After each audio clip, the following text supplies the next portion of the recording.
Livro Dois Tipos de Justiça, de E.W. Kenyon. Capítulo 2.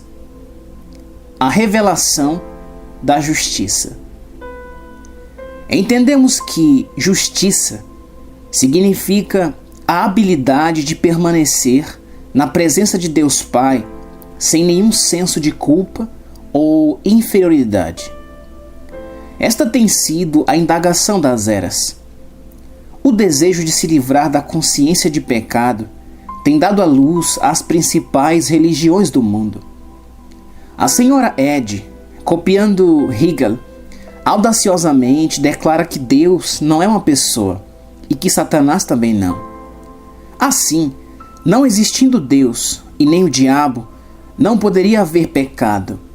Se não houvesse pecado, não poderia haver nenhum julgamento por causa dele. E se não houvesse nenhum pecado e nenhum medo de julgamento, não haveria nenhuma consciência de pecado. Nossa declaração de que a maré não sobe, não a impede de subir. A declaração do filósofo de que Deus não existe, não o impede de existir. Deus existe, Satanás existe e o pecado existe.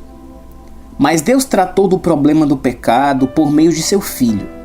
Ele aniquilou o pecado através do sacrifício dele.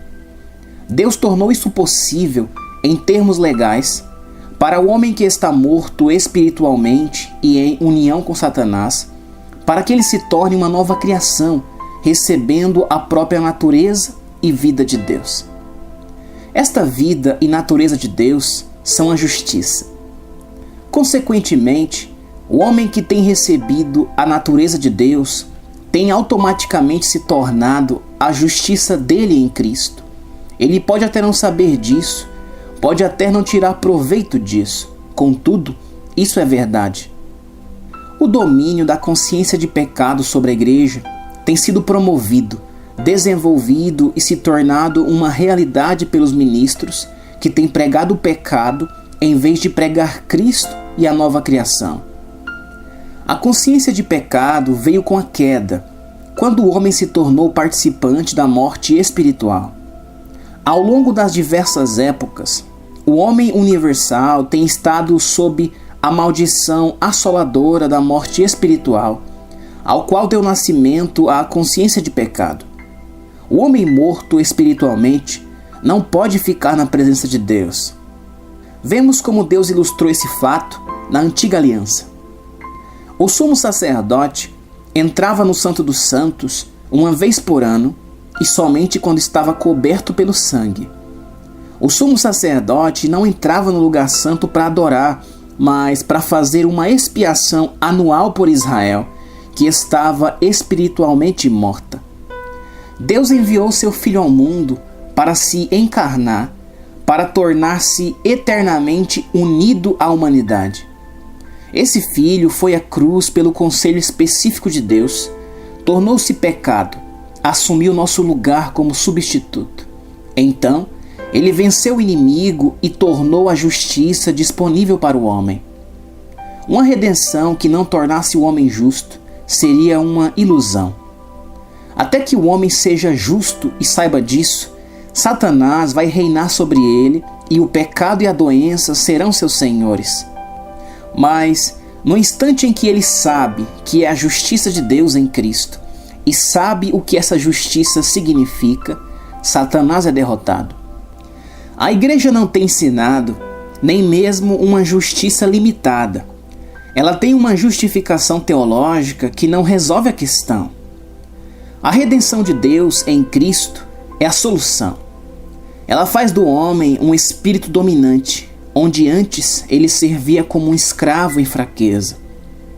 Como poderemos obter esta justiça que nos levará à perfeita comunhão com o Pai e que nos dará uma consciência de sermos dominadores sobre as forças das trevas?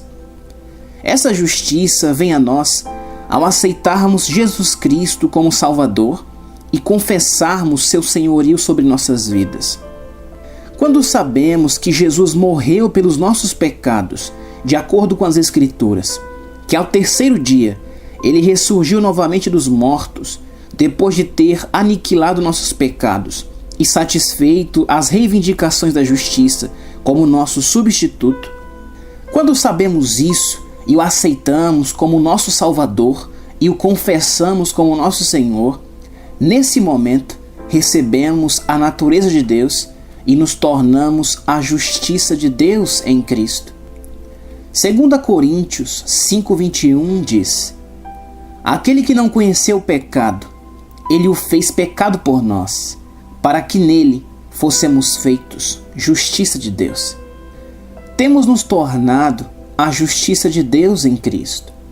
Esta justiça não é uma experiência, apesar de dar origem a muitas experiências maravilhosas. Ela é a natureza do Pai a nós concedida. Ela é esta natureza que predomina em nós, até sabermos que somos o que Deus diz que somos: dominadores, vencedores.